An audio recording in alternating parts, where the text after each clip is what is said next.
Hi, this is George LeMieux. I have the privilege of being the chairman of the board of the Gunster law firm, and I'm here today with my friend Chris Gannon, who is the CEO and co-founder of Bolay, a wonderful Florida-grown business that brings healthy food to our community and is just growing like gangbusters. So welcome, Chris, to Gunster's View from the Top.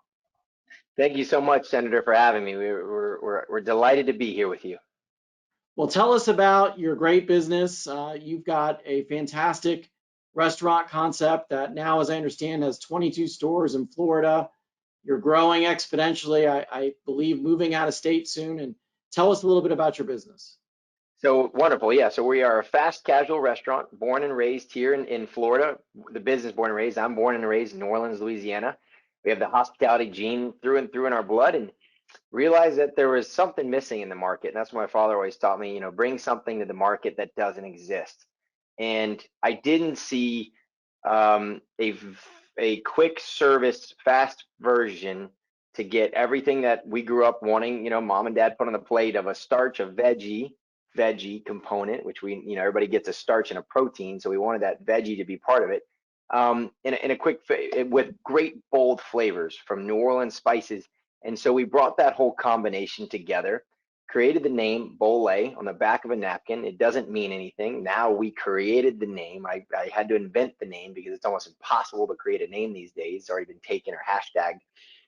And my wife, my best friend, and I came up with it on the back of a napkin in the airport. Went to working on the recipes in our garage. So we have all these fun, cliche stories, but they're real.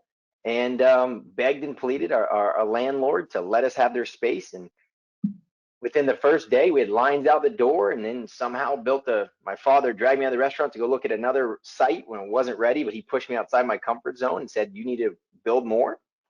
And I said, okay. So we did another one and it worked. 6 years later, we are still here. We've survived COVID. We have survived or now thriving through the wonderful labor shortages and all the fun things that's throwing at us and supply chain issues. But I'm an optimist, and we're like cockroaches in some shape or form. You can't kill us here at Bolay. We're going to keep fighting and clawing and make it through everything you throw at us.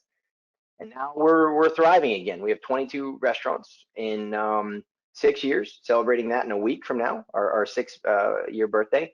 And this year we're growing into 3 different states: Washington, D.C., Atlanta, Georgia, and Virginia. So we're really, really excited, and we're effectively doubling the size of the company in the next year and a half.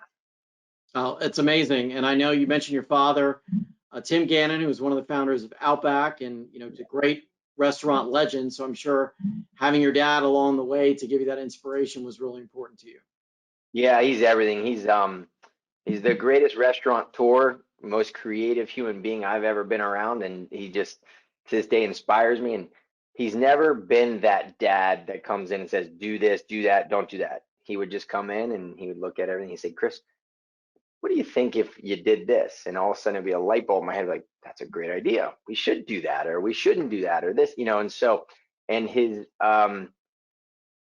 courage to grow outside of your comfort zone. My father has this internal optimism that no matter what, he can accomplish the world. And I think as an entrepreneur, sometimes, it's just that courage. It's like if you're at the gambling casino table, and it's like, do you put more down or do you pull your chips off? And, as an entrepreneur, it's a form of gambling in some shape or form. Every time you sign a lease of a new restaurant, there's a lot of due diligence that goes into it, but it's never it's never perfect science by any means.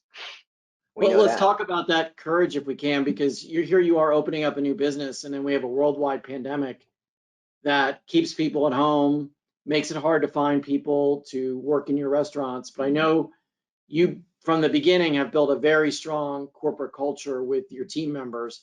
Talk about how you built that culture and then how you were able to survive and thrive through the pandemic.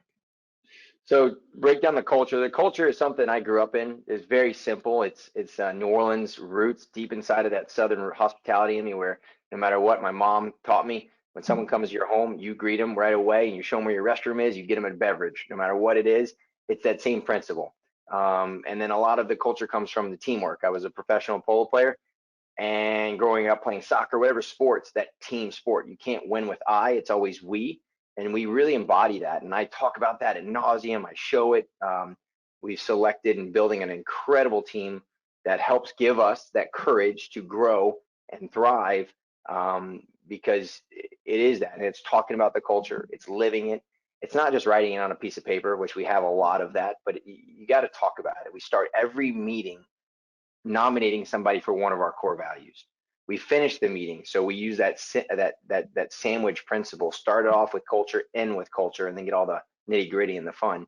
And then to answer your second question, I think culture's just, it's the fun part of business. I mean, the rest of it's P&Ls and numbers and HR and all kinds of not fun things about the business. The culture part's the fun, and I naturally get gravitated to fun. I always choose fun over other parts of it. So that part comes easy to me, and we love having a good time here at Bolay. Fun is part of our core value. And then the thriving through the pandemic at first, that first part, and I will never forget it. You know, obviously I listened to all your incredible podcasts and helped. I mean, I was pulling every lever possible to get just information. They didn't teach us this in business school. So, and I remember you and I had some great discussions. I even went to my priest and spoke with him about, you know, how to protect the whole company. And we just came every single day, me and the executive team. We basically never worked from home. We worked here at the office the whole time, because we truly believed, and we only shut down a few restaurants to get through. The rest of them we stayed open, and just kind of, I knew that if I kept that trickle on at each restaurant, that it was going to give hope to not only our team, but our vendor partners. We believe that the supply chain, everybody that, you know, we have over 100 vendors per restaurant. People don't realize that a restaurant, the amount of checks we write every month is pretty impressive, the supply chain. And so if you just shut that off, that spigot gets turned off for them. And yes, it was small checks to them, but there was checks. And so people, you can keep the engine going. It was not thriving. It was moving forward-ish. And we just believed that it was so important to our people. And one of the defining things, and actually it was out of Truett Cathy's book, the founder of Chick-fil-A, and I know he went through the Great Depression in the 1980s or whatnot, or whenever he went through it. And he paid all of his people back with interest. And I remember that, and it never left me. And so when we had the ability to, after the pandemic, and we were back up on our legs in some shape or form, we paid everybody back all the reductions, because we only, and I took the biggest reduction. We just started reducing everybody's salaries just enough to limit cash flow. And so we paid everybody back. So I always look back at it as a very proud moment in our journey.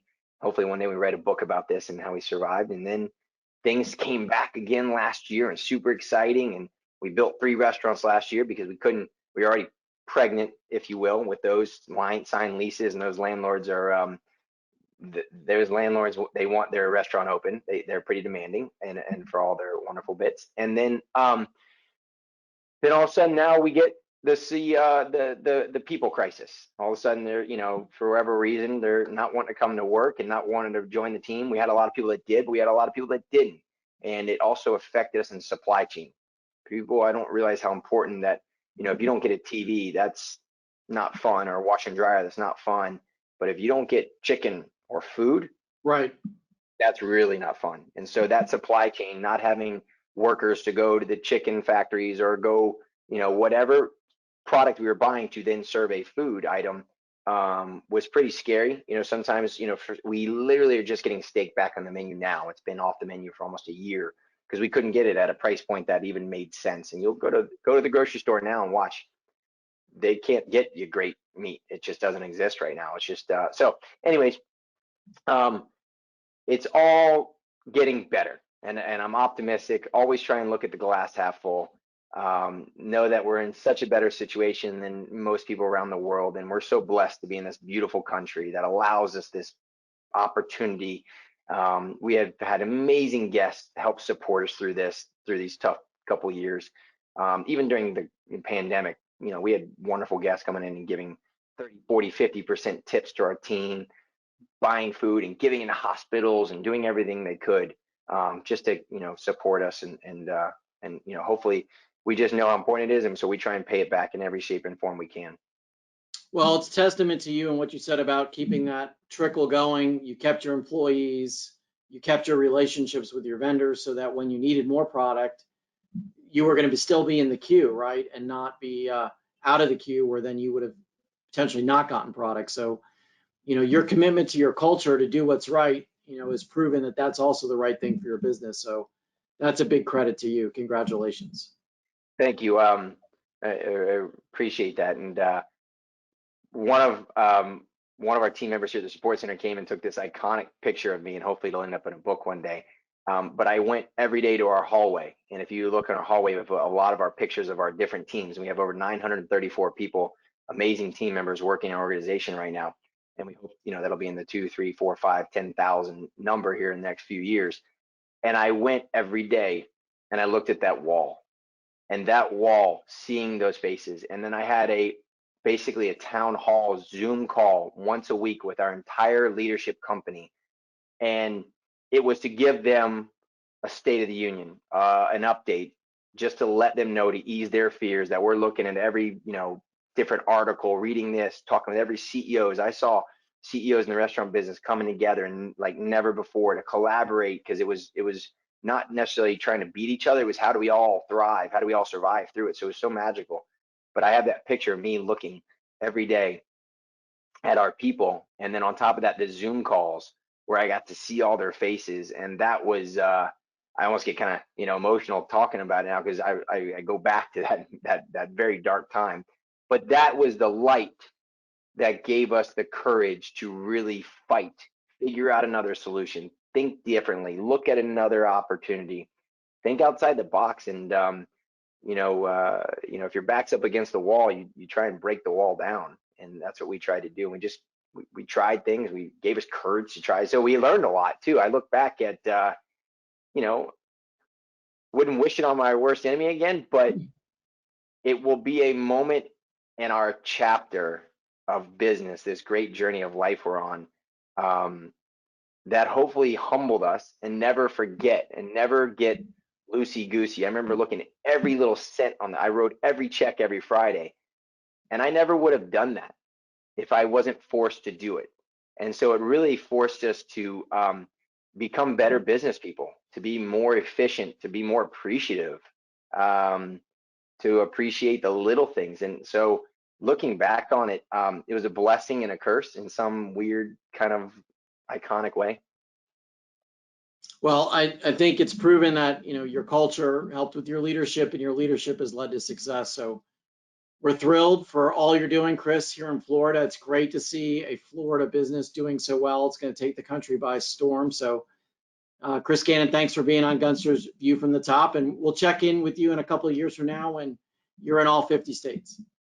Looking forward to it. And again, thank you for all you do. And we use Gunster, and not just to probe you guys, but you're an asset. You guys were helping us navigate it, and those little bits of information, I don't know if you realize how much your podcasts help us little business people get to learn.